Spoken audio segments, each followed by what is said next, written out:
told your friend you're not okay? And tell me what's wrong and why you never said you felt that way. And guess you're trying to stay strong and fake a smile until I look away. But I've known you too long, it hurts to watch your blue eyes fade to gray as you fade away, as you fade away. Yeah, I'm about to fade away, cause every time I wake up I feel like it's Monday. Something's going wrong with all the chemicals up in my brain. All of a sudden I don't look at anything the same way. Got a buildup of my thoughts sitting in an ashtray. I'm sorry that I'm so inconvenient, okay? Just let me be me and I'll stay out of your way. I can see the way you look at me, I'm such a disgrace. I never really asked to be brought into this place. You wanna love me? Well then baby I have a taste. All the highs and the lows, no you'll never be the same. I don't really wanna hurt you but I can't control the pain. If you're sticking by my side maybe we could be okay. Okay, maybe you could be the change I need today. I promise that I've never felt this way. I really hope that you will choose to stay through all the pain. I know you told your friend you're not okay. And tell me what's wrong and why you never said you felt that way. And guess you're trying to stay strong and fake a smile until I look away. But I've known you too long, it hurts to watch your blue eyes fade to gray as you fade away, as you fade away, as you fade away.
All sports, all plays.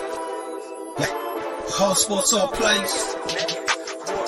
All sports, all plays. 365, we making up plays. We talking the game, get you through the days. We're high in the court, the dime in the lane. Variety, topics, living the same. All presentation, sports information. Hitting the airways, taking the nation. All sport, all plays, they work in your faces. Grace at the field, so tie the laces. All sports, all plays.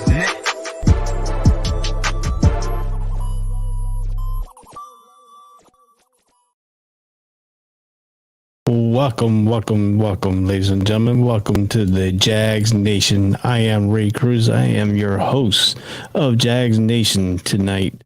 We're starting a new program here coming up here on Jags Nation. So let's get started here with the Jaguars. Jaguars play Pittsburgh. You can hear us on the ASAP networks on Facebook at All Sports, All Plays ASAP Network, on Twitter at ASAP, all A, capital A, lowercase SAP Network 1, and you can do it on Twitch, all lowercase ASAP Network.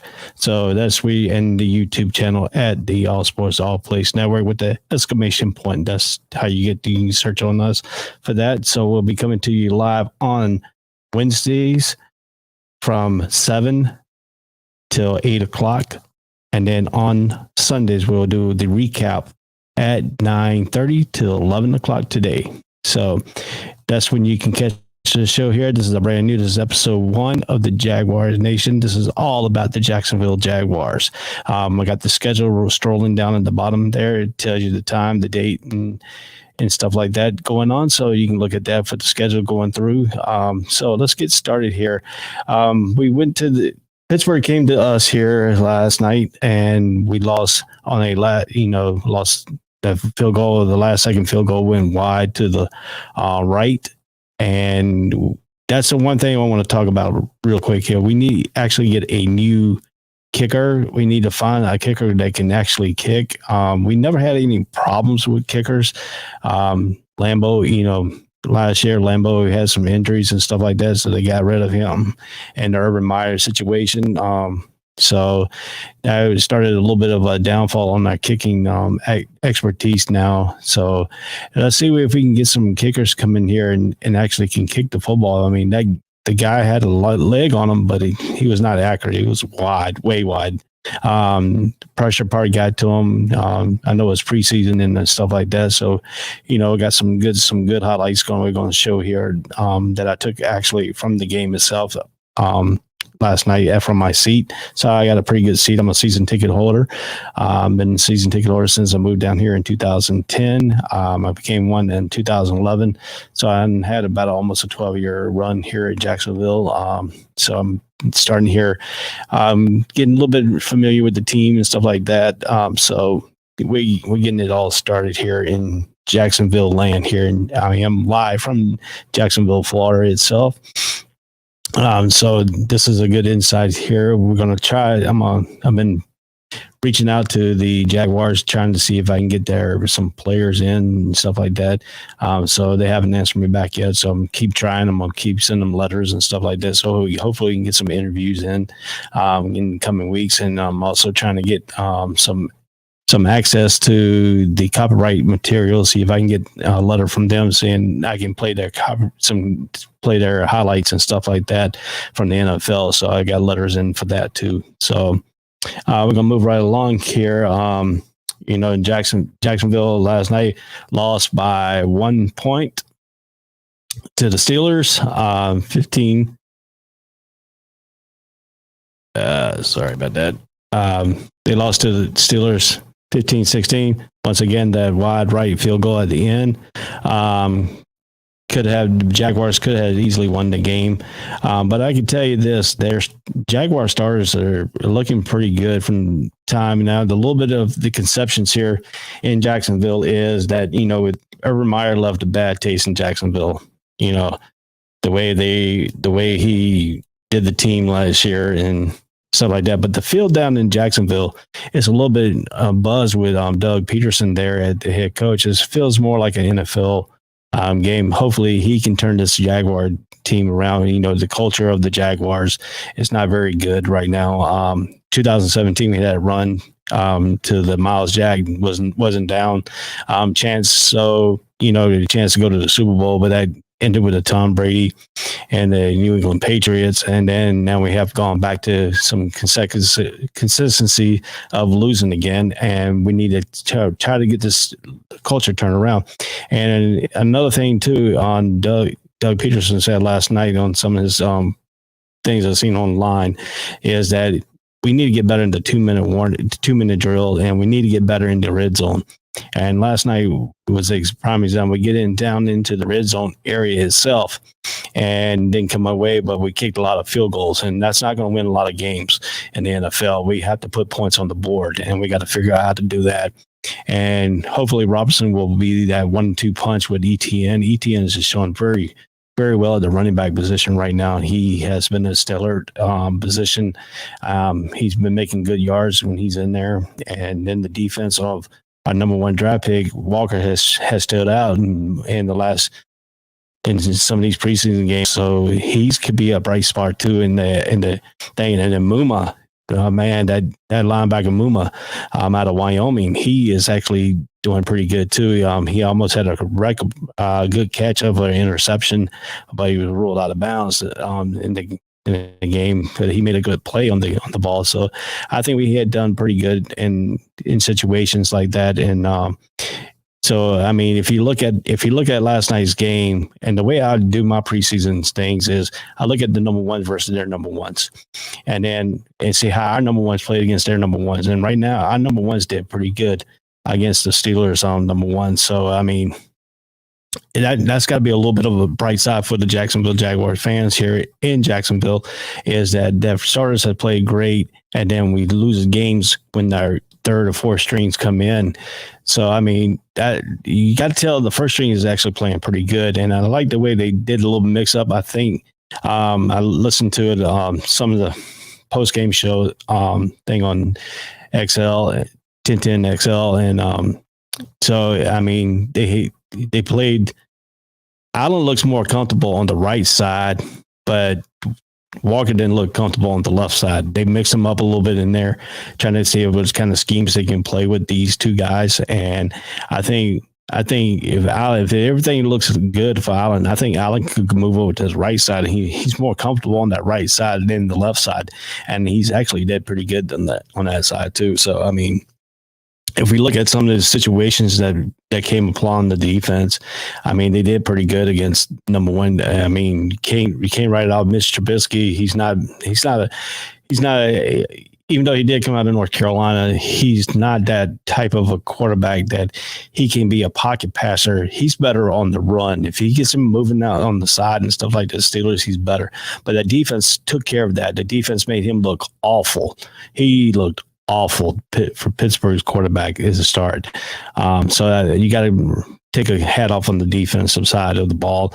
And then Trevor Lawrence, he did pretty good too. And in that one pass, he threw a perfect pass over top of the Pittsburgh Steelers defender and got that completion to Shea Jones. And I mean, that was a great pass. I mean, and one of the Steeler fans in the stands with me, he's looking at me like, oh, he stood up because he thought it was a pick, and the dude couldn't even get the ball because it was a perfect pass. And that's a great play to put the ball at, the good placement of the ball. I mean, just above his head, he jumped high as he could, tried to block it down, but he couldn't get to it. So, I mean, that's a good throw by Trevor Lawrence. And I mean, but it's still, again, with the big concern for me and some of the Jaguars Nation is when they get in that red zone, they sell them for field goals, not for touchdowns. So they have to improve upon that right now. So I mean, that's got to be a situation that we could see here in Jacksonville, that they get along, keep coming on. So I mean, they got going up to preseason here. The next preseason is week 3. They're playing up in Atlanta, so they're leaving, I think, Tuesday to go up there to do the on-field practice Wednesday and Thursday and Friday, and then the game. And then the game is on. Let me make sure that's correct here. The game is on. Yeah, I forgot to put the time on there and stuff like that. They're playing here. They're playing at 3 p.m. Saturday on August 27th of 2022 at 3 p.m. up in Atlanta. They're playing at Mercedes-Benz Stadium up there in Atlanta. So that's another thing too. You can see it on if you're in the Jacksonville area, you can see it on NFL Network. And then the WJAX TV, which is CBS here in Jacksonville, or Fox, one of the two. So here in Jacksonville. So, I mean, you can see the game and stuff like that, but I won't be able to bring you any kind of type highlights from that game like I'm about to do here today. So, I mean, we were going to show some plays here that was at the Jaguars game and stuff like that. So, let's take a look at some of the highlights I have here on the thing I'm going to share with my screen here. This one right here is Lawrence into Snoop going up the middle, the great run up the middle there. So that means that was a good run there on that highlight. And let's go a little bit here. There's Trevor Lawrence here. Let's run that back a little bit here. That was a little bit too fast. This is Trevor in the shotgun formation. This is a good read option type play here. It was a breakdown, really. It's really a breakdown, and he made that great play. So going for the pick there. I'm sorry for the guy's hat, but he did a pretty good job on that one. And then let's take a look here. This is one that's going to be up the middle here. I think this is going to be a good run up the middle. You can see a little bit here. This is Travis Etienne. He makes a good cut right there at the end, and he still gets positive yards on that run there. So Travis Etienne is looking pretty good from coming back from that leg injury. So that's a good question. That's a good sign right there for him in the last two preseason games that he played against Cleveland. And here, I mean, he's showing good versatility, good cuts, and good reads to the thing. So let's see here. Let's see what this highlight is. This one is this one is going to be this highlight right here. Yes, in shotgun formation, Trevor Lawrence is. They're looking right now. Here we go. This is a good play action, and he gets sacked. So he held the ball a little bit. The breakdown of the offensive line, that's got to be a little bit of a concern. They had to play a little bit of mismatch on the right tackle, trying to see who's going to be a better right tackle. Taylor did okay last night. I think the right tackle is going to be the issues that we're going to have to look at on the offensive line. And the guard, they've been platooning the right tackle and the left guard. So, I mean, that's got to be some things here. So let's go here to another highlight here. This is Trevor in the shotgun formation. And then we're going to look here. And this is a nice play action pass. That's the same play. He got sacked again. I thought I had a different one in there. Let me check here. Let me go with this one right here. Okay. Let's see here. He lines up in the shotgun formation. They brought Crowder back in, Snoop Crowder back in there for protection type deal, and then they bring him out. Delay handoff. That was actually a good call there. He picked up positive yards, but it's not really what we wanted to see by the offensive line getting a good surge push, but he did get about 3 or 4 yards on that play. So let's go to another play here.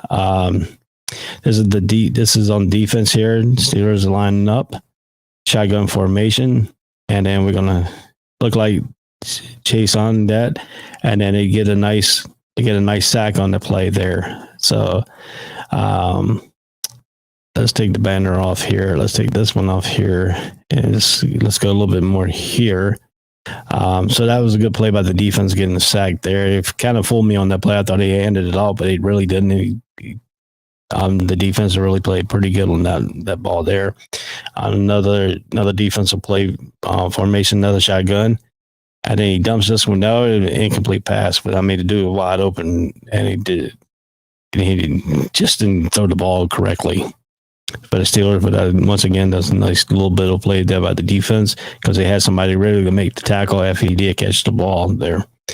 So let's go to this one right here. This is another defensive play here.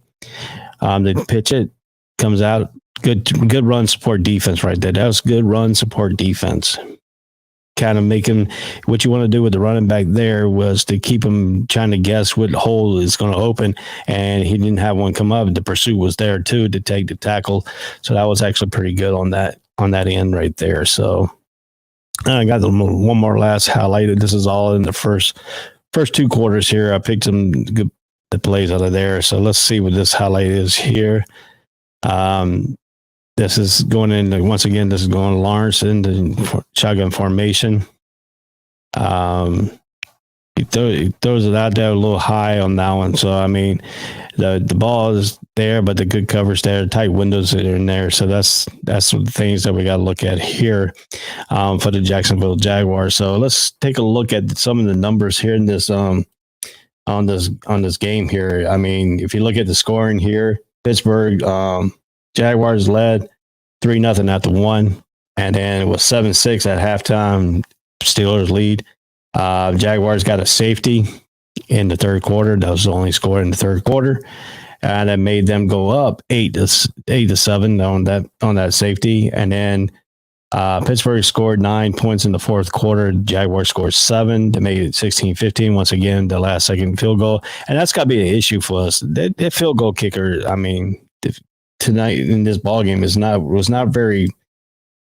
Last night was not very good. I mean, there was poor kicking whatsoever. I mean, he did make some good field goals and stuff like that, but still, it's telling me right now, because we don't know who's going to be our field goal kicker. I mean, if he's not on the roster, or they got to figure out if Fry's going to be the guy, or this guy's going to be, if he's going to be accurate enough. I mean, that's going to be the tell here in this preseason.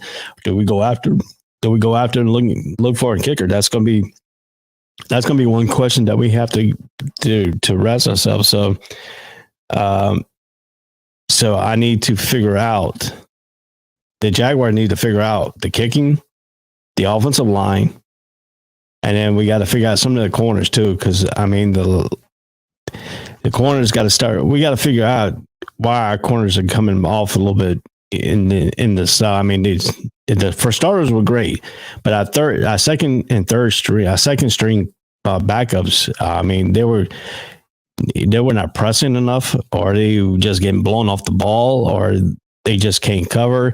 I mean, the one play in the fourth quarter, for them to go down and take the lead on us. I mean, they threw the ball to a 10 and curl to number 80, and he caught the ball the first time, and then he ran the exact same play right back to back and got the same result. Got him down the field. So I mean, that's got to be a concern if we get injured in that corners.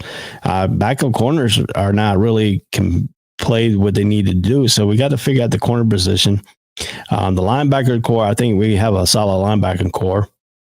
And then we got to see what Lord can do when he comes back off the hamstring injury. That's going to be a good question there. If he's going to be that type of player, I mean, we have good depth in the defensive line. And so, I mean, the secondary is going to be a concern for us. That's got to improve here in the next few weeks here. We got to figure this out. And then the first game of the season is week 1. We got to go up to Washington, D.C. up at FedEx. Well, actually Landover, Maryland. That's where they play out at FedEx Field in Landover, Maryland. I don't think it's called FedEx Field anymore, but that's got to be a concern there. So let's look at some of the numbers here. Trevor Lawrence went 14 out of 21, 133 yards. That's got to be a little bit of, concern, because if you look at it for him, he didn't have any touchdowns whatsoever. Let me see here. Try to bring my notes a little bit over here. There we go. Yeah, if you look at Trevor Lawrence, he was 14 out of 31. He had no touchdowns, no interceptions. That's good. No interceptions is great. But he's got to get some touchdowns going on. I mean, once again, he drove the team down the field, and he didn't punch him in. He didn't punch into the end zone. I mean, that's got to be a telltale for us going forward. Can Trevor Lawrence once he gets in that red zone, can he improve himself? That's got to be the question there for Trevor Lawrence and the offensive schemes. They got to figure out how they can get the ball in. And again, Robinson wasn't there, so he was a big bruiser too. So I mean, he could get something into that red zone. They could help out a little bit too. And I think Robinson and Travis Etienne will be a good 1-2 punch here in Jacksonville. I mean, that's going to be a great thing. And I mean, Robinson won't have to carry the main load. Travis Etienne seems like he's going to be a great, capable player of running the ball. So I mean, if you look at the situation here in Jacksonville, the running backs is going to be solid here. I mean, the running back core and Doug Peterson. I mean, dude, just the buzz around right now with him at the helms is a way different feeling than we had with Urban Myers here last year. And I mean, this is more of a replicable of a NFL team concept, and then having a bunch of college atmosphere here in Jacksonville with the college coach who was ferocious. I mean, Urban Myers he was good on the college level, but NFL pro, he was just terrible. He didn't know how to manage a team. The team didn't look prepared when coming out on the field. The Hall of Fame game was okay because none of the starters really played except for Walker, and he stood out in that game. But I mean, if you look at the first preseason game against Cleveland, the starters held the number one held the Cleveland's offense to 7 yards total. On that first string offense in that first quarter, they only gained 7 yards, and they made Watson look pitiful out there in that first preseason game. So I mean, the starters won that section too. And if you look in this ball game here, yes, they had that one interception, and I took a key and got the momentum going. And I mean, when the starters went out, I mean, they were down 1 point. Going out in this one. So, I mean, if you look at the overall, the starters played pretty good, but Trevor Lawrence he's 14 out of 21. He missed 7 passes, but he went for 133 yards, no touchdown, no interception. And that's what you want to look at, but you don't want to look at no touchdown. You want to at least have 1 or 2 touchdowns when he was in there in the first and second quarter. So, I mean, that's got to be struggling right there in the mind-boggling of the Jaguars. What can they do to get the ball inside? I mean, Travis Etienne, he went 8 for 29 yards, for 10 was his longest yard, but no touchdown. Then you have Snoop Carter, who carried the ball 7 times for 19 yards. 9 yards was his longest, no touchdown. And then you got Beathard, who was a second string quarterback who came in with 3 attempts, 17 yards, 7 long, and he had the 1 touchdown. So I mean, if you look at that, and then you had Perry come in as a quarterback is 6. He was 6'11", 92 yards, but that one interception, that one big interception right there turned the momentum of that ball game around last night. So I mean, that's got to be a mind-boggling if something happens to Trevor Lawrence. Hopefully nothing happens to him. But I mean, who's going to be our backup quarterback? How are we going to? That's got to be a seeable future there at the quarterback position. So I mean, that's gonna be the thing. Who's gonna be the tail end? Who's gonna be the back and stuff like that? So that's got to be a very interesting, something that the Jaguars got to figure out too. Coming in, we got to get some depth in that position. So is Belter gonna be the answer, or is Perry gonna be the answer at the backup position at the quarterback? That's gotta be one thing that we need to talk about here at Jags Nation. It's building depth. I mean, the running back, it looks like we have a solid running back core. Robinson hasn't played yet, but still, you got Travis Etienne, you got Snoop Conner, who did pretty good, even though it was a limited, amount of carries they had for 19 and 29 yards. Etienne for 8 for 29, 10 was longest in Carter. So we need to see what Robinson can do. I mean, he's been like practice, so that's got to be one thing that we need to. That's got to be a thing if they're gonna sit him out for the rest of the preseason. I would, because you only got this last preseason game against Atlanta. I mean, the starters probably only gonna play that many reps in that one. So if they do get him out there, that's gonna be one situation that we think that they need to figure out there too. So that's got to be a little bit of a situation, a little bit of a play that we got to think about and that's coming up into that realm of this last preseason game. How many stars are going to go? If Robinson is going to go, or if Travis Etienne is going to play one thing. So I mean, usually this new third, even though they got the one extra one up in the Hall of Fame game, this is really their third week here of preseason game. So usually the first one, usually when they did the fourth, it was the third week. The second week was the full rehearsal, the dress rehearsal. They played all the way up to the second quarter. So that's going to be a situation. The defense played up to the mid of the third quarter before they took out the starters there. So now we're going to see how well they're going to do. If they're just going to see, they have to look at some of these other players that has got to be on the depth chart. So this going to be this third week is going to be a good barometer before, they make the cut down to the 53-man roster. So that's got to be a situation there. If they got to look at some players and stuff like that. So this preseason game, they're probably going to look at some more players and see who's going to really benefit and help the Jaguars out into this situation here. So that's got to be something for a little bit of a concern there. Is trying to build the depth of this team, and it might take a while for them to get the depth they need. It might take Peterson 2 or 3 years to get all his type of players, and then get Urban Meyer some players that are going to contribute that Urban Meyer kept around. So that's going to be a situation here going forward. So there's a lot of concern here in Jacksonville. Like I said, the concerns that we really are looking at here is we need to figure out a kicker. That's got to be definitely we need a kicking game. I mean, that's got to be a thing. Usually the kicking game in Jacksonville was stronger. This year coming in, they've extra point kicker, the field goal kickers, it's been in a lot of trouble. So that's got to be a situation that we need to figure out, and hopefully that this will come in handy, in the next few years here. So that's gonna be a thing here. Let's see here. The D line will be super solid. Still think the secondary is going to be a real problem. Yes, Jamie, that's going to be a real problem. And that's what I'm talking about here. You've got to build depth in that secondary. And I think we got to find a way that we can play, mix it up, play zone at one point and then mix it up and play man-to-man. Because sometimes these receivers here in the last few years are getting off the line relatively easy, and they put your corners in a bad situation. And if you can mix it up and get some good jams from them coming off the line instead of having them where receivers come out with a free break, that's got to be really a concern there that we need to talk about too. So I mean, we got to be able to have corners that can play man to man. We got to have corners that can play, in zone coverage. So I mean, that's got to be a situation here, and then you got your super fast package that they've been trying to run, and that really didn't come up too well too. So I mean, they got to figure out a scheme to get more pressure on that quarterback. They don't want the quarterback to sit there and pick you apart, and that's another thing too.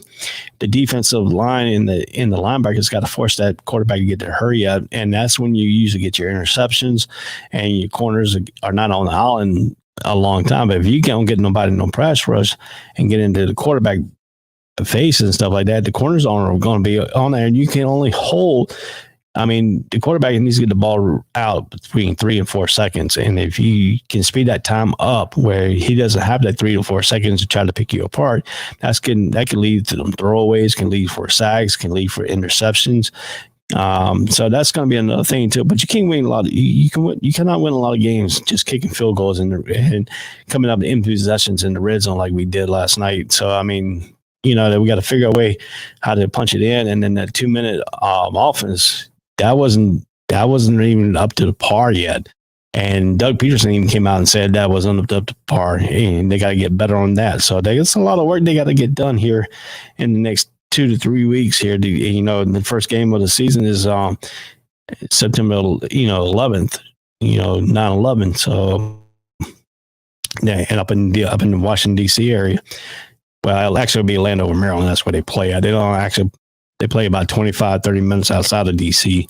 up there. So the Commanders, that's another organization. So, I mean, the first game, it could be a winnable game for us, and it can get us a momentum right off the bat. I mean, even though we play in the Washington Commanders, that's a winnable game. If we can come up there and do what we need to do and come back to Jacksonville with a win, I mean, it's winnable. I mean, that's going to be a start. I mean, if you can get them off the thing, we don't need them to get off on, a Scott right now of, losing this game and then going in and coming at, to figuring it out, because, I mean, this is a tough schedule coming up. I mean, you got the Washington Commanders, you got the Indianapolis Colts. Then you go out in week 3, you go out to Los Angeles Chargers. And, out in California, you know how Jaguars, history out in California is not very good. So, I mean, that's going to be, plus you got, the Chargers, Herbert out there. So, I mean, that's going to be a challenging game. The Indianapolis Colts could be it's a rival in there. It's in the AFC South. I mean, that's a winnable game too. So, I mean, you got Carson Wentz out there. You got a little bit of a shaky quarterback, and hopefully we can get him rattled out there. And I mean, Doug Peterson got history with them, so I mean, we could figure it out. He could figure out a scheme for that. So that's got to be a thing. The next interesting game will be Week 4. On October 2nd, that'll be at 1 p.m. Eastern time when they go up to Philadelphia Eagles, where Doug Peterson won the Super Bowl up there. So that's going to be a very interesting tell of a game too. So I mean, if you look at this schedule here, I mean, you can look at winnable games here. You can look at Washington Commanders, a winnable game, Indianapolis Colts, winnable game. That's going to be a tough game out in California against the Chargers, and then you got the tough game. You got back-to-back week 3 and 4 is back-to-back road. So, I mean, that's got to be a situation that we need to figure out quickly here, because, I mean, if you look at some of this stuff here, if you look at some of the things here in coming up, because in week 5 is a winnable game, Houston comes to Jacksonville on October 9th at 1 p.m. And then we finish off with week 6, we'll go up to Indianapolis. So, I mean, you got the Colts. You have the Colts in week 2, and you got Colts in week 6. I mean, 4 weeks later, you play the Colts again. So, I mean, that's some AFC right there. I mean, if we can beat the Colts in week 2, we can beat Texans in week 5, and we can beat Indianapolis Colts in week 6. We're sitting pretty good in that AFC South. So that's what we got to think about. Then week 7, the New York Giants will come here. So that's a winnable game. That could be a winnable game also. I mean, we don't know how Shinkel Barkley is going to come back from his injury. We don't know exactly how good New York's going to be with their new head coach. So that's going to be a thing. Then we go to week 8. We go to on October 30th. This is to be the 9:30 a.m. game. This is the London game. I mean, they're playing the Denver Broncos. So, I mean, Russell Wilson's got there. So, I mean, Jaguars did pretty good against Russell Wilson when they played him here in Jacksonville, when they beat him. And so, I mean, yeah, that's something that we get thinking about. So, I mean, if you look at this, if the Jaguars can pull this off, this would be great. If Jaguars win 1-2, the first 2 games, be 2-0, be 2-1.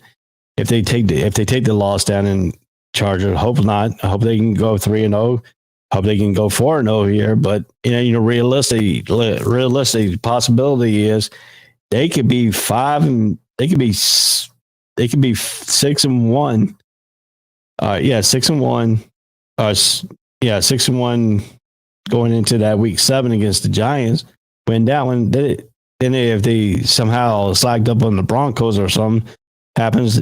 That's still 6-2 right there. And then you got the Raiders coming here, on November 6th. So, I mean, that's going to be quite. And then they go out to Kansas City on week 10, November 13th. So they go Mahomes out there in the Kansas City. I mean, they played good last time they were in Kansas City. Then we get a bye week in week 11, which is a great tale of a bye week there. If you get a bye week in this, hopefully we don't have too many injuries at this time and get all built up. So, I mean, if you look at it, then you come out of your break on week 12, you got Baltimore will be here in Jacksonville. Then you go out to Detroit. And week 13, week 14, we got Tennessee. And then week 15, they will be going to Tennessee in week 14. Then week 15, if you look, you got the Dallas Cowboys. So, I mean, that's another good trick right there too. So, I mean, you got the Cowboys, you got the New York Jets. on week 16, which is the Thursday night football game. Once again, Jacksonville will be playing on Thursday night, but not in Jacksonville. It'll be another road game. It'll be up in New York, playing the New York Jets. And, actually New Jersey. It'll be Secaucus, New Jersey. So that's where the MetLife Stadium is and stuff like that. So, and then week 17, you go to Houston. And then week 18 it could be a flex game. It depends on how good we are by this time. If we are in the playoff hunt, that TBD, time to be determined, could be a flex game and put us on some kind of national television. So, we got to be optimistic here. It's not a very good, it's a tough schedule. There's certain parts of the schedule. So can we hang in? Can we be up there and actually be in for a wild card playoff spot? I mean, that's got to be a question. That's got to be what this team needs to think about. This team needs to be focused. This team needs to be everything. What did we need to get better in? I mean, that's a lot of things here. We got to get a corner. We got to get better in corner. We got to get better in kicking. We got to get better in every phase of the football game. We got to get better in the red zone. We cannot settle down for field goals. We get drives across that 50. We have to put it into the end zone. And that's what the capability of the Jaguars needs to be. It needs to be a focus on getting the ball into the end zone than settle for field goals. I mean, that's point blank. You cannot win games just kicking field goals. I mean, field goals, in certain areas of the game, yes, but not going down and kicking field goals when you get into 20-yard in the red zone. That's got to stop. That drive has got to keep going, and there's got to be a focus. And if you look at it too here, and it's not a lot of Jaguars didn't have a lot of penalties in this football game either. I mean, that's got to be a good sign. I mean, Jaguars last year was a heavily penalized team. But, I mean, if you look at it now, you got more discipline here. You got more of a tight locker room. This is like an NFL tight locker room. I mean, what can we say from last time? I mean, last time the Jaguars locker room last year was a mess. I mean, you hear all kinds of stuff coming out of there. This year it's been changed. Doug Peterson is changing the culture down here, and it has to be changed. You have to change the culture here in Jacksonville, and that's got to be a theme here. This has got to be a place where Doug Peterson can bring people in. And I don't understand myself. I don't understand, but you're sitting here in Florida, and you're in a good situation because you don't get state tax when you're an employee. So that's got to be an incentive. But these guys want to go play, but like I said, you have to change the culture. The culture has to change here. We have to go from a mentality of losing all the time back to a winning a football program like back in the 90s and like we were in 2017 going into the playoffs. And then you get the fans coming back here and getting them, the playoff game against Buffalo when we played Buffalo. That sold-out crowd here. That was a great game, even though it was a field goal game and it was a bizarre-looking game. But the Jaguars played great that game. The Jaguars did what they needed to do to win the ball game, and kept going, and there's situation there. But you got to look at it too here. You got to look at what the Jaguars needs to do is Trevor Lawrence got to be the quarterback. That's got to be the thing. He has to improve. And when he came off the last year playing great, and then he started out this year playing great, not great, but playing good, playing what you got to 14 out of 21 completion. You got over 60% completion in the preseason, but that's preseason. Now he needs to take this performance in the preseason and turn it around into the regular season, and hopefully he is that quarterback of the future. Hopefully he doesn't get the sophomore slump because, people come in. Usually the sophomore slump is what it's called after only his second year. So hopefully, a real good quarterback in the time frame. It usually takes 4 years for a quarterback to be really relevant. But, I mean, you have certain special players. Is Lawrence that special player? I think so. I think he's going to be better this year. The receiver core has got to be better. I mean, Kirk did very good. He caught a pass, and the pass was low. He actually went down and forward and got it in the middle of the field. So I mean, that's good. That's got to be a good sign. Say Jones, he did pretty good too. I mean, Mr. American Idol himself, he showed off last night. I mean, that's got to be a concern too. Can Treadwell be that third or fourth receiver in this core? I mean, he needs to step up too. I mean, he was a number one pick one year, and in the first round pick, and he hasn't performed. I mean, he was injured a few times, but he hasn't performed what he needs to do. Can he actually perform? That's got to be the question for the Jaguars. Who's going to be that third or fourth receiver that has to perform?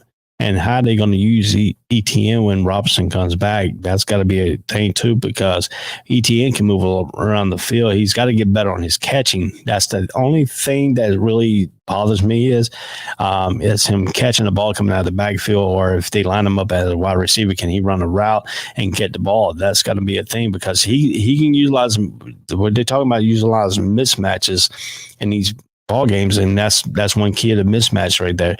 That's one key of an aspect that they got to think about too.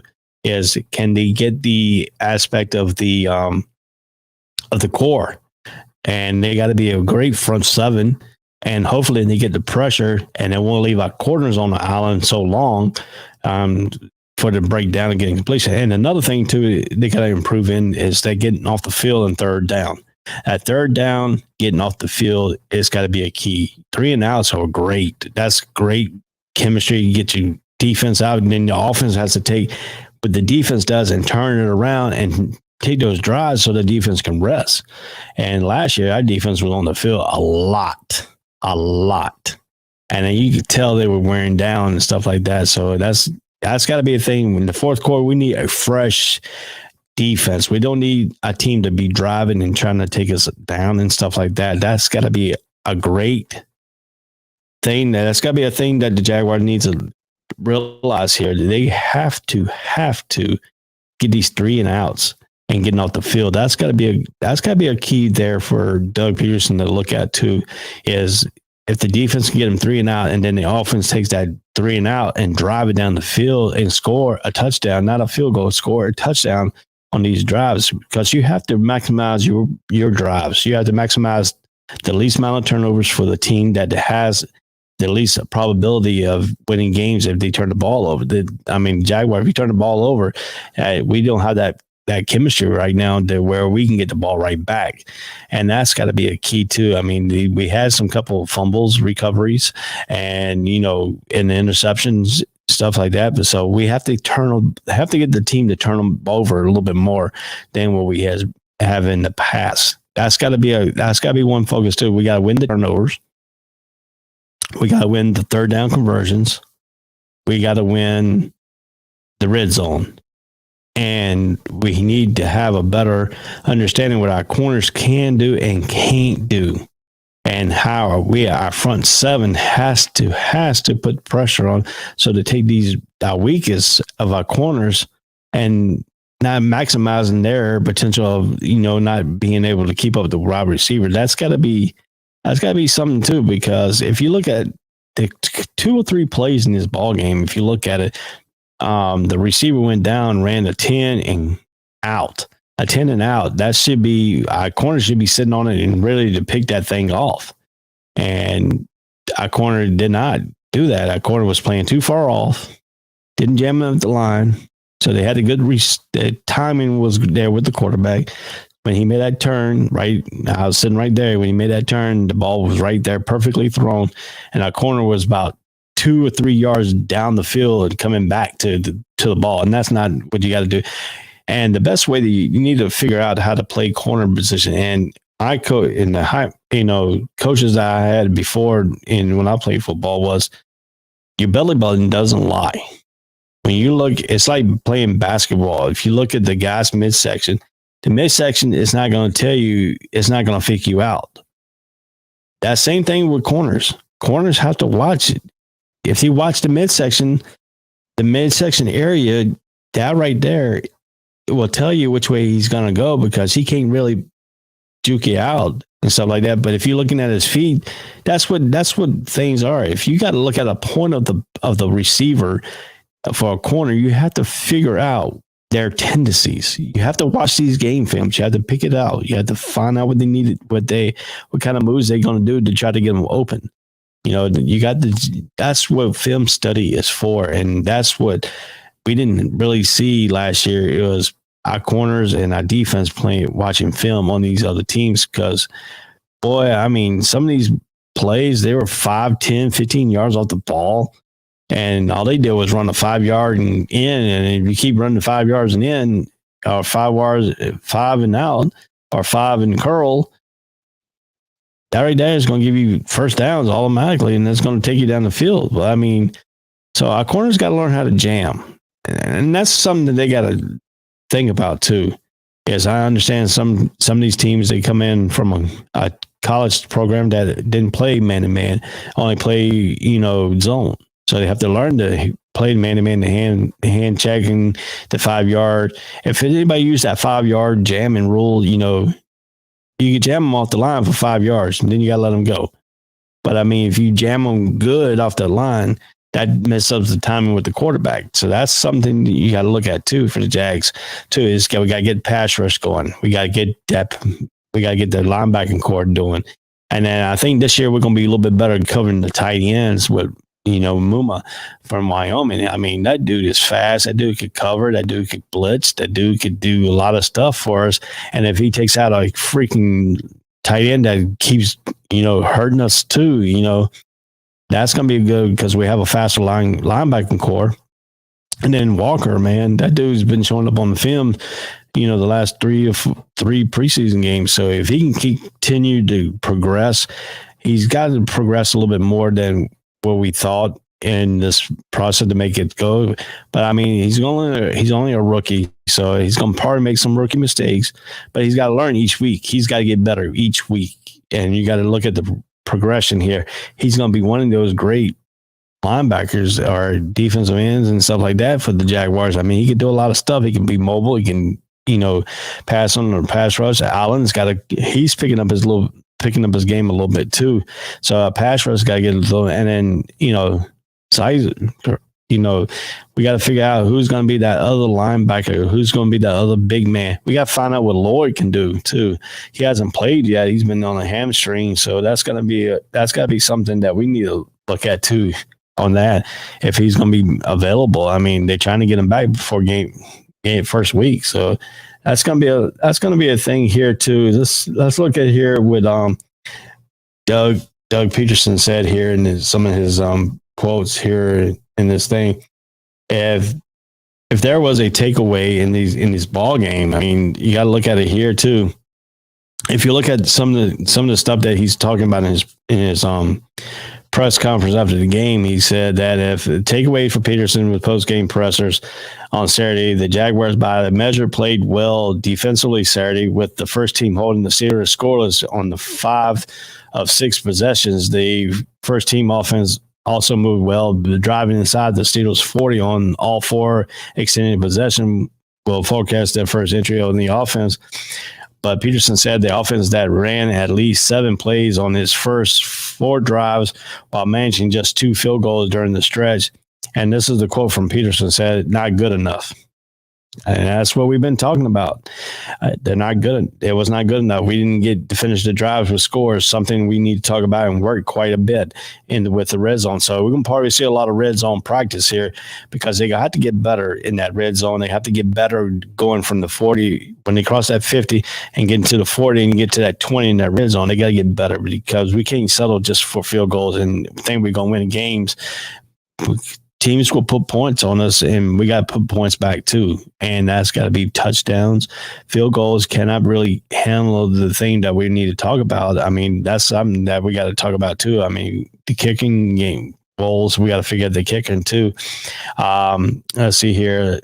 If you look at what they did against the Browns only first team offense only had 7 yards total offense, and Watson was back there running with his life really.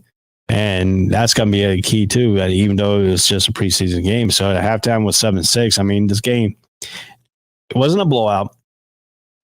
I mean, Jaguars had a chance to win the game at the end. And that's what we need to hope for. We're tired of blowouts. I mean, we need to see the team get better. We need the team to get better and better each week. I mean, if you lose games, you don't want to get creamed, but you want to look good in these games too. You want to look like you had a chance to win, and that's something that we need to learn. We need to have a winning culture, and before you can do that, before you can crawl into the playoffs, you got to learn how to win games. And learning how to win games is taking this team and driving it in and scoring touchdowns, not field goals.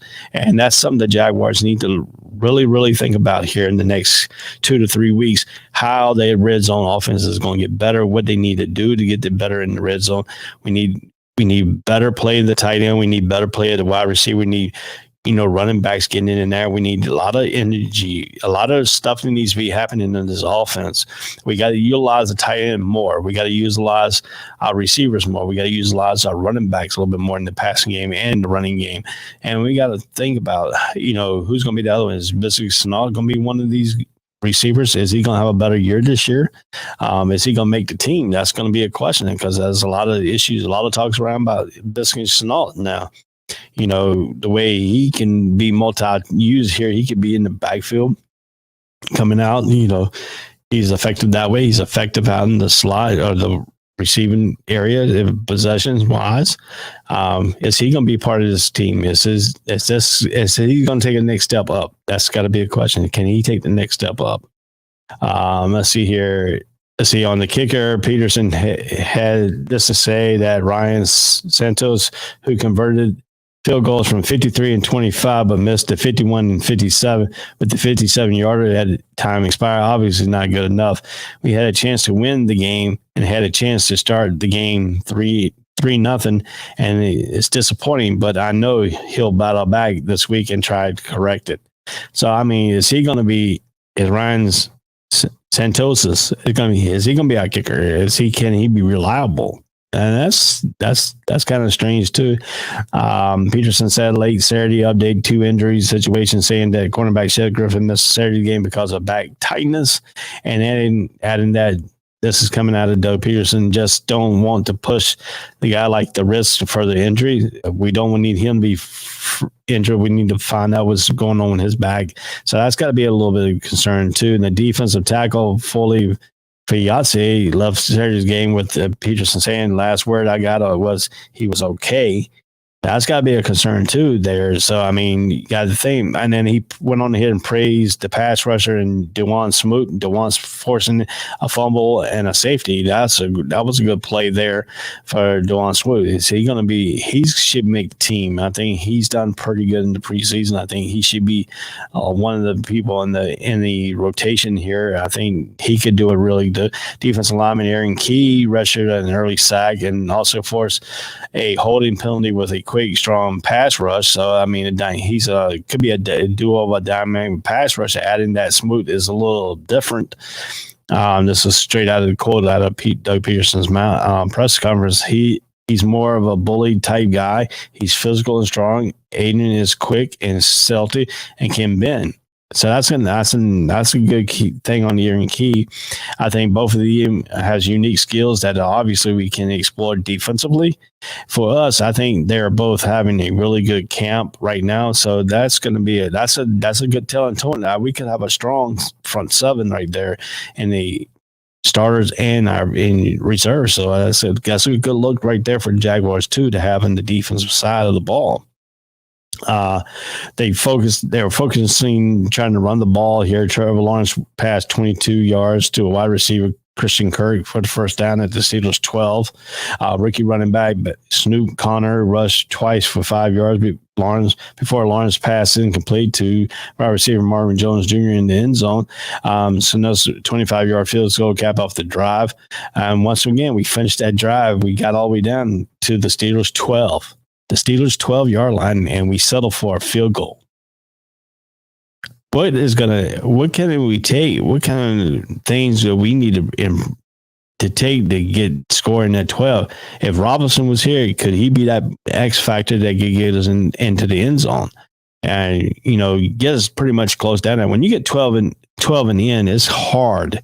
Once you cross that 20-yard line, it's hard because now you got the extra defender in that line in the back of the end zone and outside that the end zone and stuff like that, so that you got an extra defender really, and it's so hard for the offense to have to get in that tight space. So they have to figure out that they can do some quick slants and some of this, or run a double quick slant and have at least one of them come open.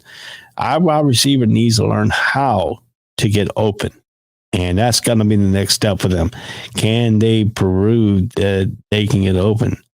And I mean, if you look at it, we are passing down the field a little bit more than what we did last year, trying to throw these quick wide receiver screen, get them down the field and stuff like that. We actually getting down the field a little bit more. I mean, this has got to be a telltale sign. Can our wide receiver core be up there? I mean, that's going. I mean, is Christian Kirk the answer? Is he going to be the actual true number one? That's got to be a thing. Marvin Jones, can he be a possession kind of guy?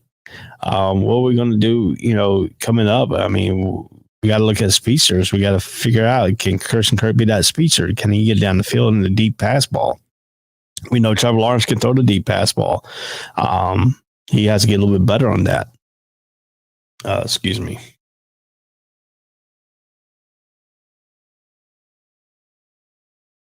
So, I mean, that's got to be some of the things that we need to look at here for Jacksonville Jaguars. What's the next step up for us? What's the next step we want to see in the fourth preseason game? Really, this next preseason game is really going to probably be for our depth part of the roster. We need to look at more players and see which ones we need to cut, which ones we need to keep, and which one's going to be on our practice squad. So that's got to be a thing that Doug Peterson needs to look at too, and that's what they're going to do in Atlanta here. They leave, I think, Tuesday to go up to Atlanta. They do Wednesday, Thursday, and Friday up there. A scrimmage against the practice with the Atlanta Falcons. So that's going to be their first sign of having practice up there in Atlanta with another team. And then they play on Saturday at 3 p.m. And so that's something that we need to look at too, as this last preseason game is going to probably be for the depth. That's going to be something that we need to figure out and stuff like that. And need to figure out how that's going to entwine that the thing that we have seen. So that's going to be a good question there. So that's something that we need to talk, that it really needs to be really a factor here in that preseason game. So, I mean, the pass rush, like I said, we forced a fumble in the defensive end, the defensive side of the ball. So that's got to be a good sell there. We have to turn the ball. We got recovery and turnovers.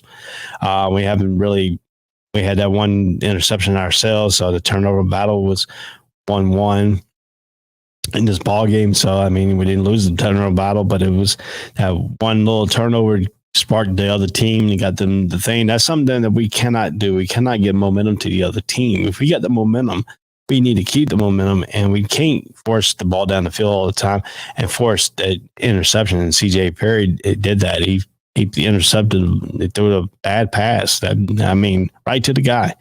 And the guy took off down the field, and next thing you know, they could come in and boom, boom, boom, boom. They went down the field and scored a touchdown. And then Rudolph, and he came in and he did the same thing. I mean, that's something that we cannot keep doing here. We cannot keep looking and doing that keep our insight in the stuff. So, I mean, who's going to be our depth chart? I mean, that's just something we got to look at here. Well, let's look at some of the rosters here. I mean, the stats here. I mean, the stats is unbelievable. I mean, we had better stats, and the thing, I mean, top offensive, he had two, Luton and all them so far this year in the preseason. Trevor Lawrence has 228 yards passing. Jake Luton has 186, and Kyle Slater had 127. But Luton's not here no more. I mean, so our Kyle Slater. So, I mean, we got to figure out if Beathard's going to be the backup. Who's going to be our backup? And that's something that we're going to look at in the Atlanta game too. We're going to look and see who's going to be our backup in case something happens to Trevor Lawrence. And that's got to be a very, very concern there in the backup. I mean, we're not really sure who's going to be our backup. And if Beathard came in, he did pretty good. He came in, we got that one touchdown rush. But then you got Perry came in and he had an interception. So I mean, who's really gonna key up for that? That's got to be something that we need to figure out too. If you look here, you know, in this situation here, I mean, we had total of, you know. So we got to figure out here. I mean, if you look here, Jake Luton has in 38 attempts, 22 completions, 186 yards. But he's not even with the team no more. Trevor Lawrence he has 33 attempts, 20 completions, 228 yards, 60.6 yards percentage of his completion, 60.6% of his completion, 6.9 yards throw. He has one touchdown in the preseason. You know, 3% for TDs and no interception so far for Trevor. That's good. That's a good sign there. 32 yards is his longest pass in the preseason. He's been sacked once and he has 5 yards loss of a sack, and his rating is 91.5 in the preseason right now after these 2 games here. So I mean, I don't know if they kept the Hall of Fame stat or not. He didn't play in that, so this is all his first preseason week. So I mean, that's Beathard. He's 10 out of 17, 10 completion, 17's attempt. He has 86 yards, 58.8% of completion, 5.1 yards. He has no touchdown throws, he has one interception, 5.9%.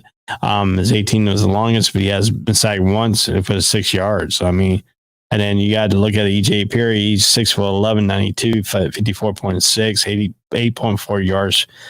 On the attempts, he has one interception, 9.1%, and he's 51 his longest, and he's been sacked once for 2 yards, and he has a rating of 44.5.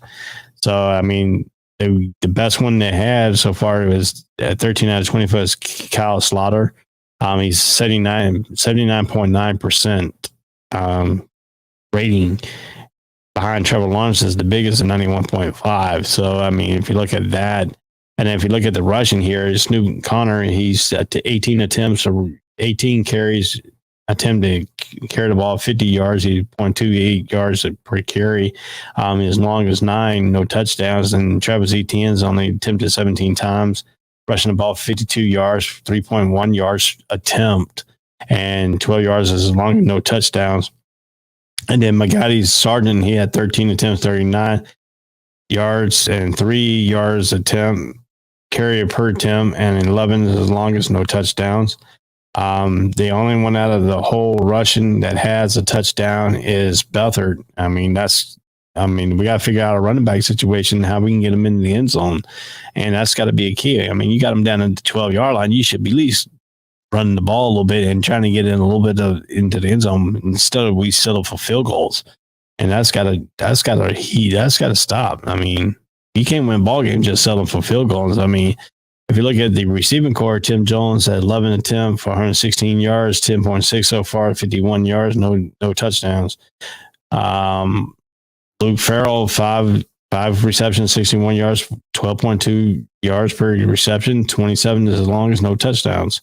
Christian Kirk, he had 5 catches, 54 yards, 10.8. This is his first game back from injury, so that's a good sign for him coming back. He had 22 as long, but no touchdowns. And then, you know, if you look at Laquan Treadwell, that's where we hopefully will be the next.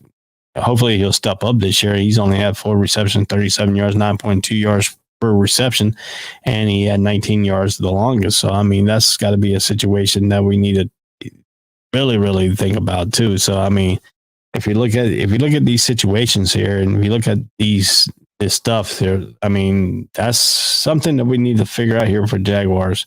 Really, we need to figure out.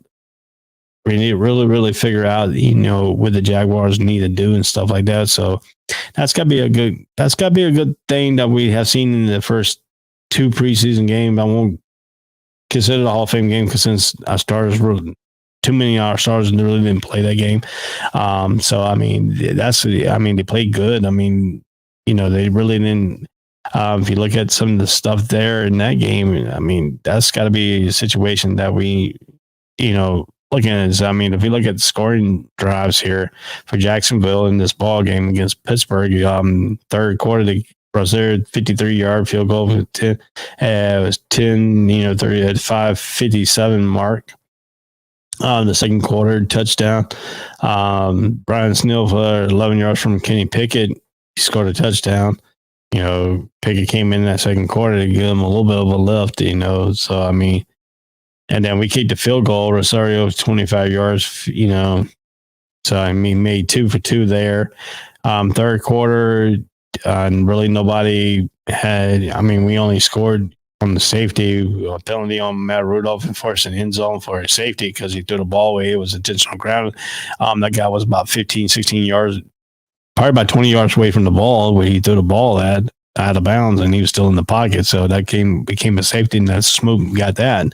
So, I mean, that was the only score. Really, in the third quarter, it was 8-7 after 3. We were up about 1. And then this was the tie. BJ Souther ran for 4 yards, and we were up 15-7. We were up by 8, and then field goal by Nick Skeba for Steelers, 38 yards. At the 5:57 mark, and then Snead 1 yard pass from Rudolph. The 2-point conversion failed. 16-15. And then we went down and got to drive down the field, and then we missed the field goal to win it. And if you look in the stands, and the Steelers thought they actually won the Super Bowl or some way they were celebrating this victory and stuff like that. So, I mean, if you look at it too, I look at it this way. I mean, our starters played great.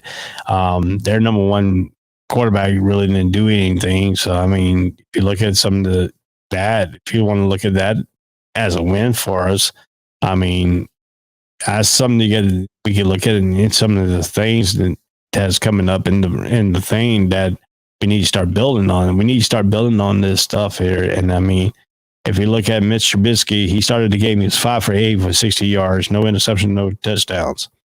Kenny Pickett came in at 6 for 7 for 76 yards, 1 touchdown. And then Matt Rudolph, he played most of the rest of the game.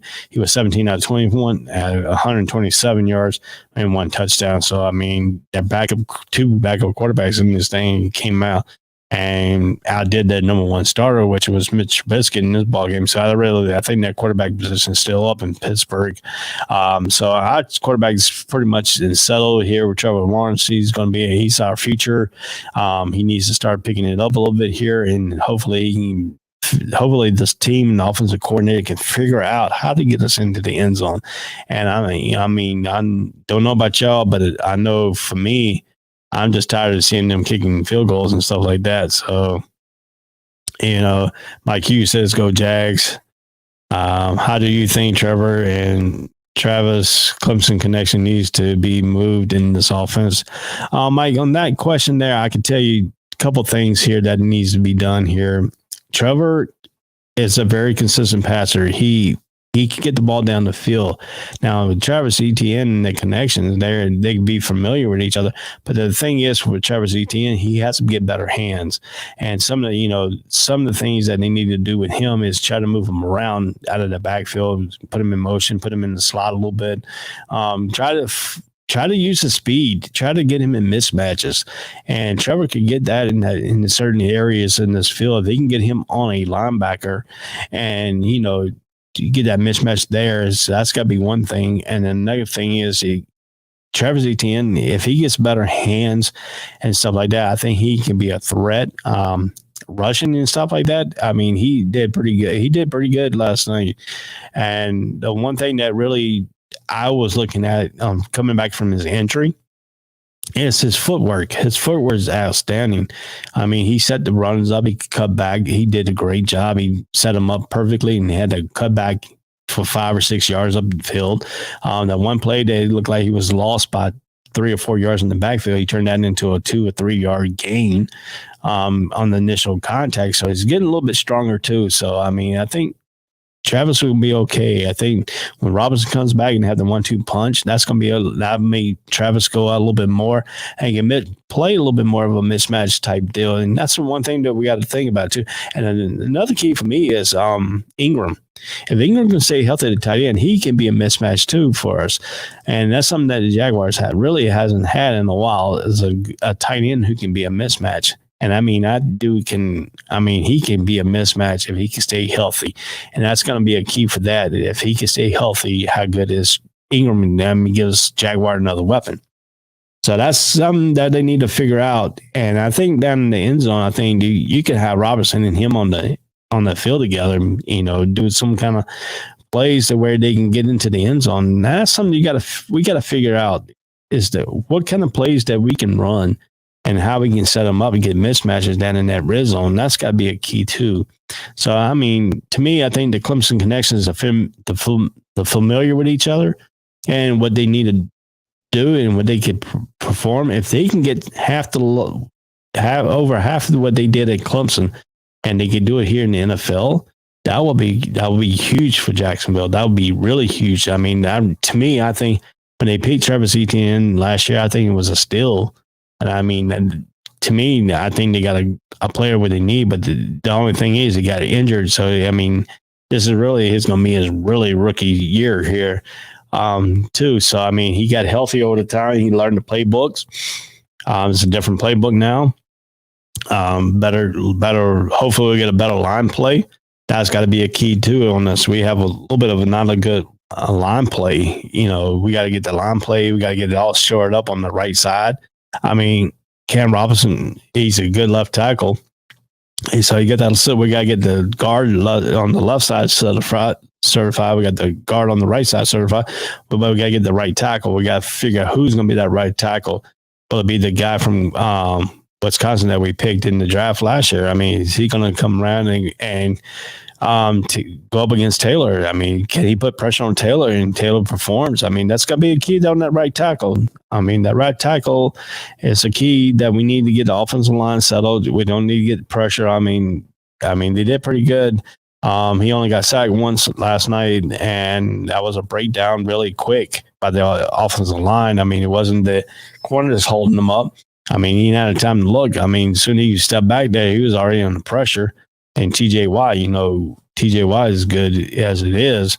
So, I mean, that's something that we need to work on. Our offensive line is a little bit of a weak spot. So we can get some offensive linemen in there and get some stellar play from the offensive line and get him time to get down the field. That's going to be another thing. Our receivers got to get open. There's a lot of stuff that Jacksonville needs to look at in these preseason games. Our receivers, seldom get open. They look like they're a little bit slower. Kirk needs to get up, and is he going to be our speedster? That's got to be something too. I mean, we got to find a speedster. Is Trevor going to be one of the things? Biscuits and all. Is he going to come back fully healthy? I mean, he was injured. He played last night. He had a few little bumps in here and there. So that's got to be a key there too. I mean, that's something that we got to look at in the long run for that. So, I mean, can we really see that for that? I mean, is that going to be really how can I say? Can that be an area that we need to figure out quickly? Yes. These areas that I've been talking about here tonight is the areas that the Jaguars need to really need to look at. It really needs to come set up a more barometer for that. And then, I mean, that's got to be something there. And then that's got to be something that we need really, really look at in the fourth run of this thing. So that's something that we got to really talk about coming up on Wednesday. Yes. You can see my show will be on this network again on Wednesday. It will be from 7 to 8.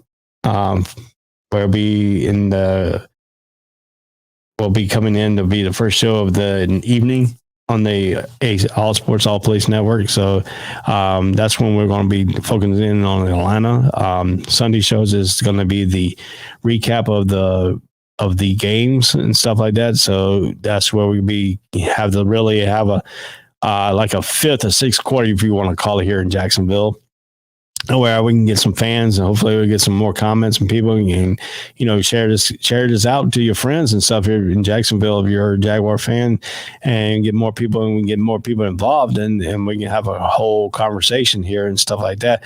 I am working on getting a telephone line hooked up in here so I can take phone calls and stuff from Jaguar fans and get your questions, and hopefully we can have a good conversation and stuff like that. So something that we can, look forward to as we move on in this show and stuff like that as the season comes around. So this has been a great episode here. First start, hopefully I'll give you some insights on the Jaguars, what we need to do to improve, show you some of the highlights that I could take from when I'm at home games, at road games. I won't be able to do this unless I go to the games. Right now, I'm not planning on going into the road games right now. Hopefully next year, maybe. Right now, I'm a season ticket holder, so I'll get all the home games and get you some highlight films. And like I said, I'm working on getting some letters out to the Jaguars and to the NFL, and hopefully I can figure out how much it's going to cost for the copyright and get someday if I can get the copyright, stuff like that, and hopefully get the credentials and stuff like that, so we can get some interviews with the players and stuff. So that's going to be the next few steps here in the next couple of weeks, and trying to get that filler out to the Jacksonville Jaguars and see if I can get some of the players from the players reps and the publicists to come on the show, during the week, or if I can get them to come during the weekend where I can actually tape them, and we can play them on the show and stuff like that. So that's going to be coming up, and hopefully we get some of that going on here in Jacksonville and get some of the players come on the show, and hopefully we can fill this out and get some people. Like I say, you like it and share it. Subscribe to our YouTube channel, All Sports, All Place Network with the question, with the exclamation point. You can do that in the YouTube search, and hopefully you'll subscribe and become, watch other shows here on the All Sports, All Place Network. So we're up and coming. We're getting going, and this is the first episode. So I'm still trying to get better at my craft here a little bit. So hopefully I explain some of this stuff out to you and explain what the Jaguars really need to do and what they need to look for in the upcoming season. So, as we go on, we're going to get this thing going on the road. We're going to get this thing going, and we're going to bring you up to date, and we're going to get you some player reactions, and we're going to get some, stuff going forward here in Jacksonville and the Jaguars. And, hopefully we can come out of the thing, not a laughing stock of the NFL, and become more of a serious team that teams have to really, really, really prepare for us. That's the step we need to take here. This is the building blocks of Doug Peterson here. Can he build on this? Can he prove us from last year's record to this year's record? And that's what you want to look at too. If you're really looking at a fan's point, you want to see how you improve. You look at your last season. If you can prove at least 4 or 5 games, then you start in the right spot, and then you keep building every year until we get into that playoffs consistency, getting in there every year and being at one of those elite teams, trying to become an elite team. Hopefully we can start building this thing up where Jacksonville will be in that Super Bowl. And that's the key of everybody in the NFL. And this is the key for the Jacksonville Jaguars, is trying to get into be in the NFL game, be in the Super Bowl. And that's something that Doug Peterson has experienced with the Philadelphia Eagles. So hopefully he can bring this down here and turn this culture around like he did in Philadelphia and make us more consistent. Hopefully this is the time that he will step in as a right head coach and ride the ship out and stuff like that. And then hopefully we can turn this program around and have people that want to come to Jacksonville to play for the Jaguars, and because we are now trying to get in that winning culture. So if we can start getting some of these elite players say, hey, let's go look at Jacksonville now. They're not laughing stock right now. Look what Doug Peterson's starting to do. Look what the team has done in the last, hopefully in the next 3 or 4 years. He can build this building block up to Jacksonville where people this will be a premier destination for people. Look, I understand Jacksonville is Jacksonville, but you're looking at it as Florida. You really don't have too many cold nights here. You have a short winter. You have no state taxes. That's one key for these players. You get your federal tax taken out, but you don't get a state tax taken out. That's something that they can look at. I mean, they got the beaches here. I mean, come on now. You can use a lot of the beaches. Hey, look, if they want to learn how to play golf, we got TPC right down, in Palm Beach. So, I mean, we're only 2 hours away from Orlando. So, I mean, you kids, if you got kids, you can take them down to Disney. It's only a hot skip and a jump down to Disney. It's about 2 hours and 15 minutes, maybe, if you're in traffic. You're 6 hours away from Miami, South Beach. You're 3 hours away from Tampa. You're, Tallahassee. You got about 5 hours from Pensacola. I mean, you got it all right here. Clearwater, So, I mean, this is a premier destination if we can get the Jacksonville Jaguars to start being a winning culture. If we can get them to be better than Tampa, we can get them to be better than Miami, have Jacksonville be the team here representing the state of Florida. That's the key that Doug Peterson needs to go for. Say, hey, we want Jacksonville to be the team of Florida they're talking about, not Tampa, not the Dolphins. We want them to talk about the Jacksonville Jaguars here in Florida, and that's got to be the key of every coach that comes in here, and that's got to be a key. Can Doug Peterson turn this program around? Can Doug Peterson turn this losing culture into a winning culture? Can Doug Peterson take this team from the basement up to the penthouse? That's the thing we need to see. We need to see progression. We need to see them being in every game. We don't need to be coming to fourth quarter. This is what I want to see. I want to turn the aspect of this team around where we don't have more visiting fans in our stadium. We have more Jaguar fans in the stadium than visiting fans. That's what it should be. We should have the Jacksonville Jaguars turn TIA Bankfield back into a home field advantage for us. And that's got to be the key. And that's got to be a key of this team. How to win the fan base back into Jacksonville is to win games. And that's got to be a thing. I mean, they already started putting the culture in spot. They get in these new facilities. They got an indoor practice field. They get another practice field, another $1 million facility out there for office and a new practice field out there. He's got a 5-star hotel coming across the street. The lot of J's stuff is coming along. The old shipyard is coming. He's putting a lot of work in here in Jacksonville. Now can that work that he's putting in, trying to keep the team here and doing all this? Can Jacksonville players and coaches return the favor and show us, hey, we supporting this team? Can they come in here and now change it from a losing culture to a winning culture? That's got to be something that all Jag fans need. And, we need to get back to that 90 team where they fly the plane, when, in 2017, I was here, they brought them into the stadium. There was a lot of fans here. I mean, I waited out in the cold, 3 or 4 hours trying to get in the stadium. They coming back and stuff like that. That was awesome. 94 when they flew the plane over top of the stadium when they beat the Denver Broncos to show the players, hey, look, the fans are here. That's the things that we need to get back in Jacksonville. That's the things that we need to get here and really, really, really get here very, very strong, very good. And that's something that I will always, have in memory in 2017. That was when they come back in the playoffs and then they come back home. And, it was a very sober moment. But, I mean, the fans were here. Welcome the team back. That's what you want here in Jacksonville. That's what we need here in Jacksonville. That's what the Jag fans need here.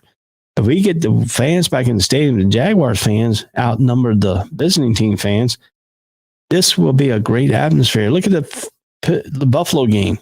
Great atmosphere. Great Jag crowd. Sold out crowd. Putting the motion in. Game was tight. The game was a field goal game. The game was very somber. I mean, if you look at this at the stadium, you had the Buffalo Bills throwing their Buffalo Mafia through the tables like they're in a wrestling event, like pro wrestling. And I mean, that was a great atmosphere. I mean, they were talkative, they were rooting, no seriously fighting each other, but still there was there was the fans were tight. The game was in there. The fans was there the whole entire game. And that's what we need here in Jacksonville. We don't need fans to be leaving at the third quarter because we're getting the butts whooped. That days have got to be over with. And those days it has to be turned around. And when we're going to do this is get the ball into the end zone in the red zone.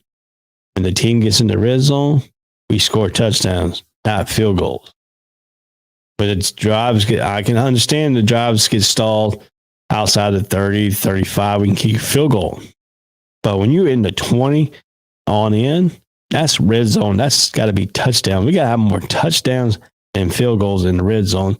We have more touchdowns in the red zone than field goals. We have a better chance of winning the ball game. We just can't sit here and settle for field goals when we're at the 12-yard line. Like last night. We can't. That's unacceptable. What do they need to focus? How are they going to focus this on this? How are they going to focus the area that they need to focus on and try to get this into the end zone? The defense is great. I mean, the defense has been playing outstanding. The first team defense was outstanding. That's got to be confident. The first two quarters, the defense played great, holding scoreless in the 6 out of the 7 possession on defense. So that's got to be a concern. That's got to be a feature. But now we got to turn what the defense has done and then flip it back around to the offensive side and match what the defense is doing. We need, when the defense makes a team go 3 and out, we got to drop down the field and throw that into that. That's called stealing possession. And when you talk about football, you need to steal possession. You need to have, when a team doesn't score, you need to score. That's called stealing the possession. That's called scoring and stealing that possession. If you keep a team 3 and out, you stole that possession from them. Guess what you need to do? You need to take that stolen possession and turn it into a touchdown. Boom, you got a lead. The defense goes 3 and out again. Boom, you got to steal another possession. You need to score. That's how you gotta play these football games. Momentum is you need to force the team either 3 and out or have them turn it over.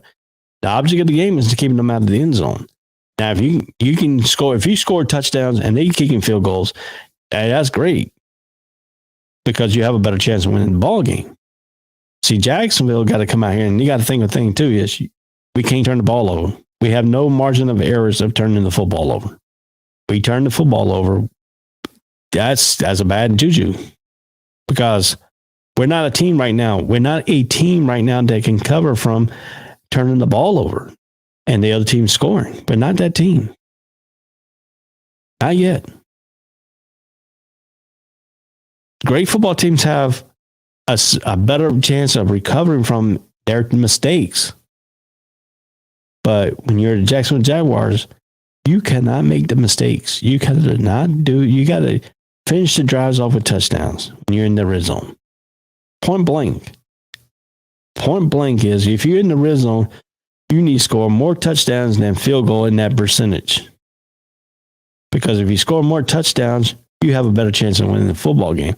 And that's what we need to figure out. To become a winner, to go from a losing state of mind to become a winner, you have to win that red zone. You have to win that. That's a point blank one-on-one football. You learned that in high school. You learned that in Pop Warner.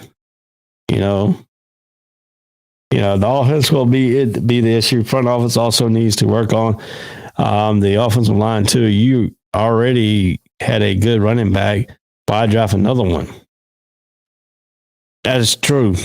I agree with you that, but I think Travis Etienne at the time was a steal because now you have a speedster with James Robinson. Now you have 1-2 punch. I understand the situation of the offensive line. That's got to be I think the guy from Wisconsin last year, he's a little bit raw, but he's got a mean streak. And you've seen a little bit of it last night when he took the dude and pancaked him. But is he going to solidify that right tackle? Somebody has to solidify that right side of the line. And I agree with you, though. These are the weakest points of our team right now. It's the field goal kicker the offensive line, the corner. That's the three keys that I'm scared of right now. I'm scared of the offensive line. If we can solidify the offensive line, the corners, I'm really definitely on the blinks of because we don't have depth in that corner position. If you get past the starters and some of the starters gets hurt, the second wave is not there. It's not capable of to the first. So, I mean, that's something that you got to look at. Yeah, I agree. You see, something was there. And then, like I said, the last preseason game is up in Atlanta. We're going to see what kind of depth chart they're going to have up there because we probably ain't going to see the starters probably play one series. You might even not see the starters play at all. You might see all the backups because you might need to figure out who's going to be on the 53-man roster after you get past the starters.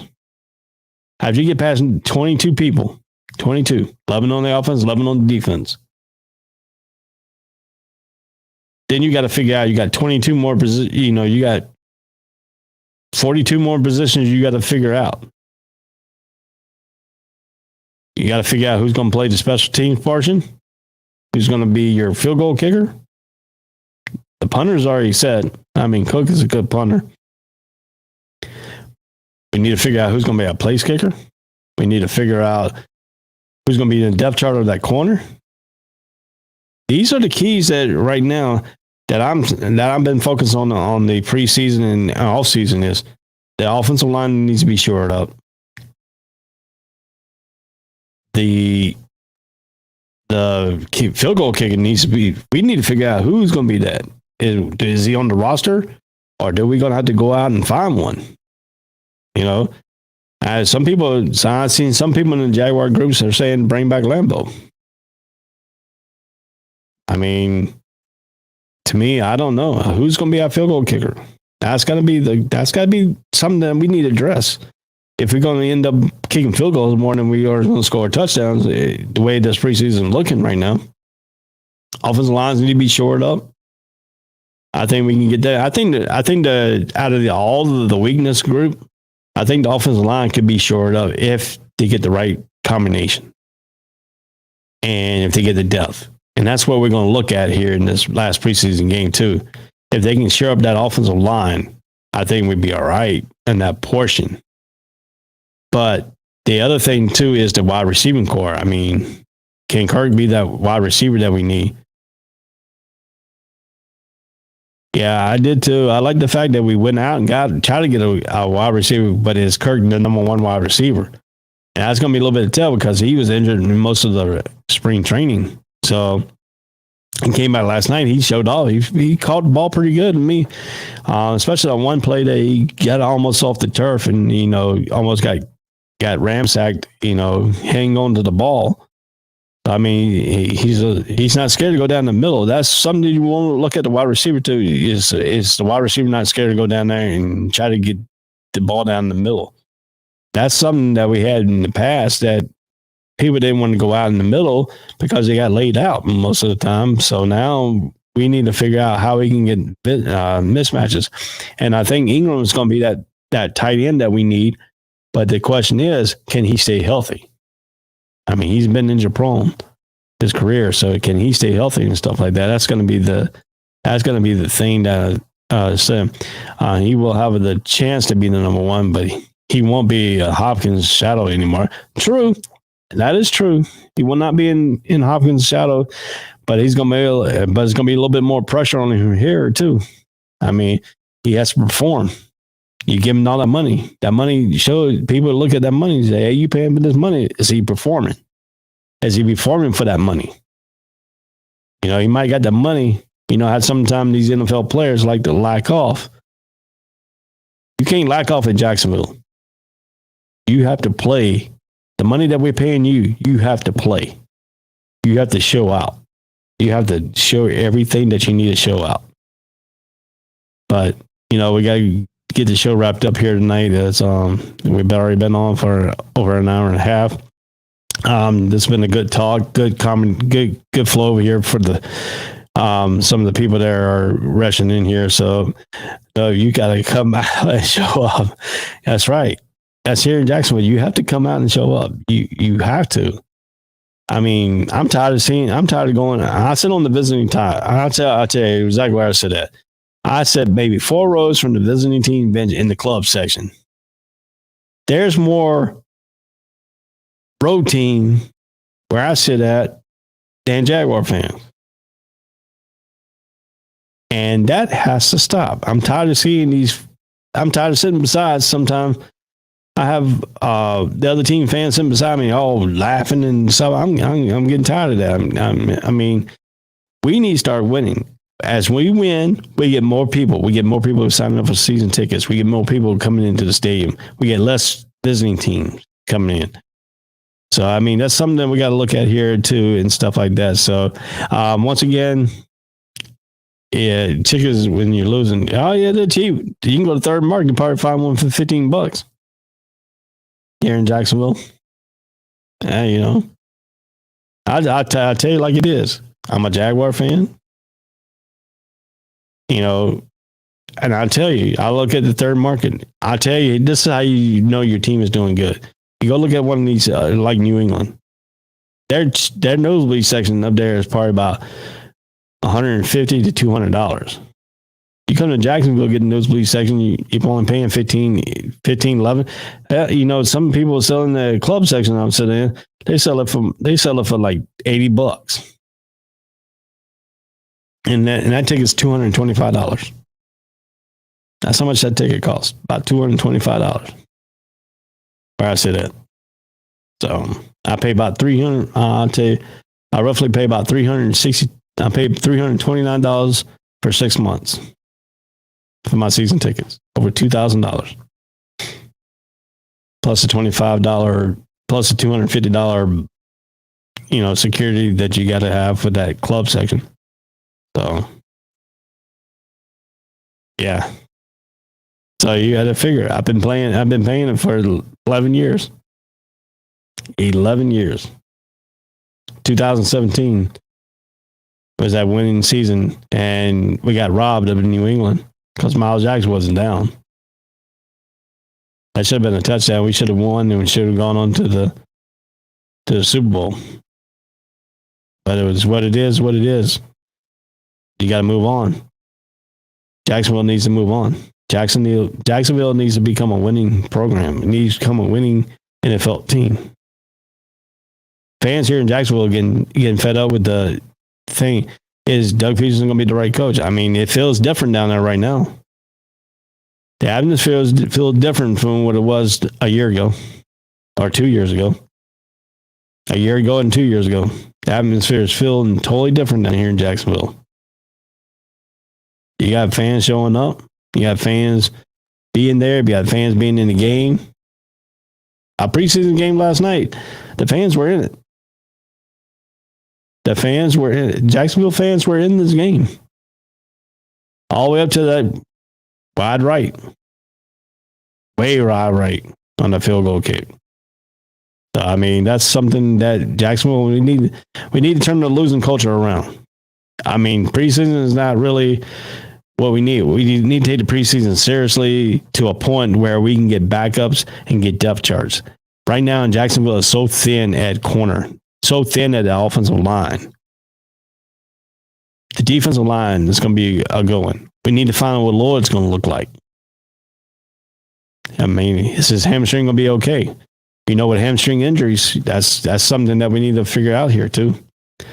So, like I said, I'm coming back here on Wednesday at 7 o'clock.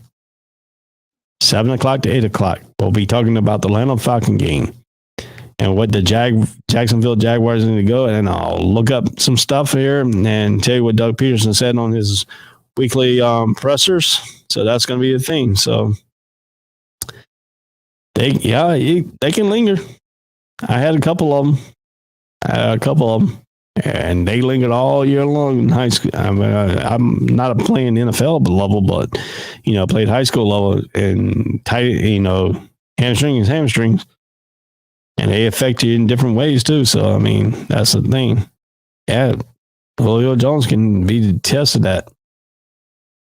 Sometimes, hey, you know, if you're real fast, you might outrun your hamstring. I mean, seriously, you make these cuts really good, and sometimes your hamstring goes. It's just a freaky injury. So, but you know, I'm good. It's been good here talking about it and have some good conversations here with people. You know, we had some good conversations type and good questions. You know, hopefully I answered your questions out. Hope this show was informative. Give me some feedback on it. Tell me what I need to improve on, and we'll get it all approved. And hopefully everybody has a good week. And I'll see you on Wednesday at 7 o'clock. This is the first episode of Jags Nation. Good night. All sports, all plays. Yeah. All sports, all plays. All sports, all plays. 365, we making a plays. We talking the game, get you through the days. We're high in the court, the dime in the lane. Variety, topics, living the same. All presentation, sports information. Hitting the airways, taking the nation. All sport, all plays, like working your faces. Grace at the field, so tie the laces. All sports, all plays.